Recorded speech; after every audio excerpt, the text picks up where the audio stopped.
Cina nampaknya telah memberikan pelajaran yang sangat berharga bagi publik sepak bola Indonesia. Mental baja dan kewaspadaan tinggi adalah kunci dari sebuah kesuksesan. Kita semua tahu bahwa dalam pertandingan-pertandingan sebelumnya, mereka selalu menerima kekalahan.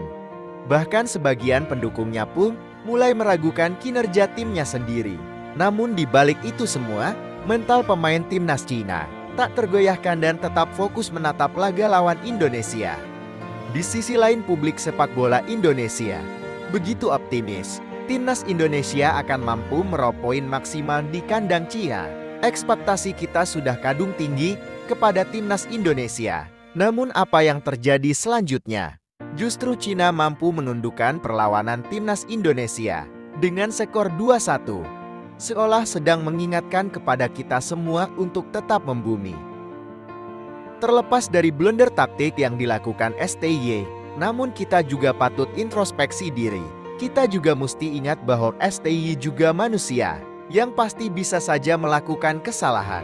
Sama seperti kita, sebetulnya kita juga patut berterima kasih kepada Cina. Mereka mengajarkan kepada kita semua bahwa untuk melaju ke Piala Dunia itu tidak semudah yang dibayangkan. Maka benar kata pepatah, di balik semua kejadian pasti ada hikmahnya.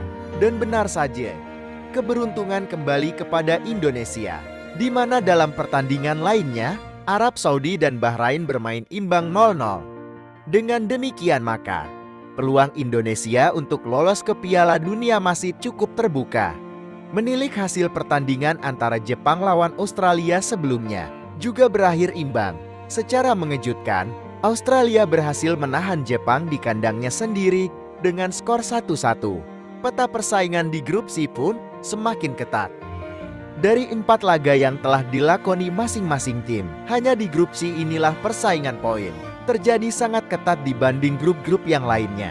Jarak poin yang didapat antara runner-up grup C, yakni Australia, dan posisi terbawah, yakni Cina, hanya berjarak 2 poin. Sebenarnya Cina dan Indonesia sama-sama mengoleksi 3 poin. Namun Indonesia lebih baik dalam jumlah selisih gol. Cina memiliki minus 9 gol sedangkan Indonesia hanya minus 1 gol. Lantas bagaimana hitung-hitungan timnas Indonesia lolos ke putaran final Piala Dunia? Mari kita bahas. Berdasarkan klasemen saat ini, peluang timnas Indonesia untuk lolos ke Piala Dunia tahun 2026 masih terbuka. Namun tentu akan sangat berat dengan berada di peringkat kelima dari 6 tim di grup C. Dan hanya meraih 3 poin dari 4 pertandingan. Indonesia harus bisa meraih poin penuh di laga selanjutnya untuk memperbaiki posisi. Indonesia masih memiliki 6 pertandingan tersisa. Dari pertandingan-pertandingan tersebut, beberapa laga akan menjadi penentu. Timnas Indonesia akan melakoni 2 laga kandang dengan melawan Jepang dan Arab Saudi di bulan November mendatang. Lalu melawan Australia dan Bahrain di bulan Maret. Dan menjamu Cina di bulan Juni tahun mendatang. 4 laga kandang timnas Indonesia akan sangat menentukan nasib Indonesia selanjutnya. Namun kondisi kurang menguntungkan juga didapatkan timnas Indonesia karena harus menghadapi Jepang yang merupakan tim terkuat di grup C. Jepang belum terkalahkan dan diprediksi akan sulit ditaklukkan. Namun, hasil imbang bisa menjadi pencapaian penting bagi Indonesia. Meski hasil ini juga akan sangat sulit didapat, namun bukan tidak mungkin itu akan terjadi. Dan di 3 laga kandang berikutnya, jika Indonesia dapat memenangkan laga-laga melawan Arab Saudi, Bahrain dan Cina, pasukan Garuda bisa mengumpulkan sekitar 12 poin. Maka dalam skenario ini, peringkat ketiga atau keempat masih realistis, yang memungkinkan Indonesia untuk melaju ke putaran keempat. Sebagai informasi, posisi inilah yang ditargetkan oleh Shin Tae-yong di awal putaran ketiga kemarin. Selain itu, mempertahankan selisih gol juga wajib hukumnya.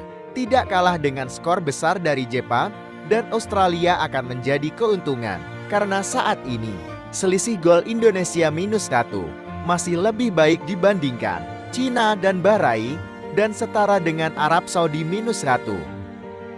Peluang timnas Indonesia untuk lolos langsung ke Piala Dunia 2026 cukup kecil, mengingat mereka harus bersaing ketat dengan Australia dan Arab Saudi. untuk memperebutkan posisi kedua di bawah Jepang.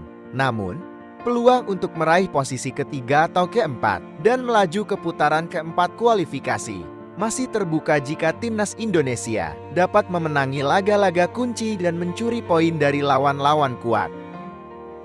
Bagaimana menurut kalian semua sob? Mampukah timnas Indonesia kita melangkah lebih jauh lagi? Tulis komentar kalian di kolom komentar.